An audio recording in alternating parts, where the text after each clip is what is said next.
was so inspired. Julian, you're I grew up with the European stuff. You know, maybe not hear the accent, but you know, I'm not born in New York. So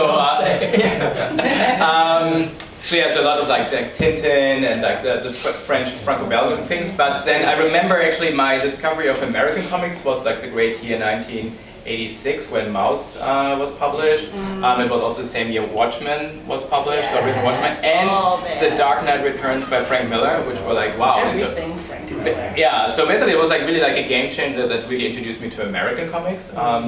And then I totally like disconnected from comics for a long time. When I did then Get a Brock, I really started to like rediscover my love for comic books. And I'm more like a non-fiction reader generally. So in a way, the books I do, you know, be it my Basquiat book, the Clayton book, non-fiction stories. And I'm normally interested in stories that are not told. I mean, the Basquiat and the Joe Shuster story were like commercially much more successful because they're like in a bigger context. But actually, I like uncovering like stories about like creative people that are not as known. And so in a way, you know, celebrating Clayton's legacy with this book, and it's really also the first biography of Clayton, so you know, is pretty amazing because as a comic you can actually recreate the time, the early 80s, the gritty New York. It doesn't cost much. Exactly. So it's like it's all your imagination. It's really amazing. I mean, the great thing is, of course, Clayton has also a lot of video footage and photography that were used as reference, but really recreating a New York that doesn't exist anymore was like a wonderful thing. So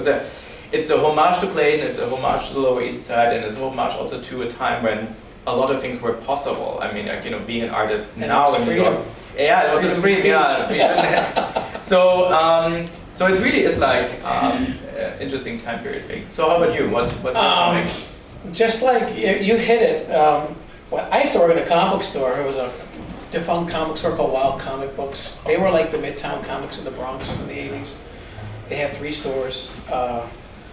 And I worked there and I read everything. But what really hit me was Crumb, Spain Rodriguez, S. Clay Wilson, and I met them at one of the Big Apple shows back before they died, and we ended up, like, I was selling this book. I used to do porn comic books, you know, back in the day, and I brought a bunch of these. I have like a few hundred to sell them. But I mean, I used to sell these, like every porn store in New York City and every comic book store in New York City was selling this. Like, even the gay porn stores carried it because it was so crazy. They were like, oh, this is great. No, I didn't bring my son, huh? And then I met S. Clay Wilson and Spain Rodriguez. I forgot what year it was, like 2000 something. And I was selling this, whatever year this is. And he loved it. We just started exchanging it, giving each other hugs and stuff.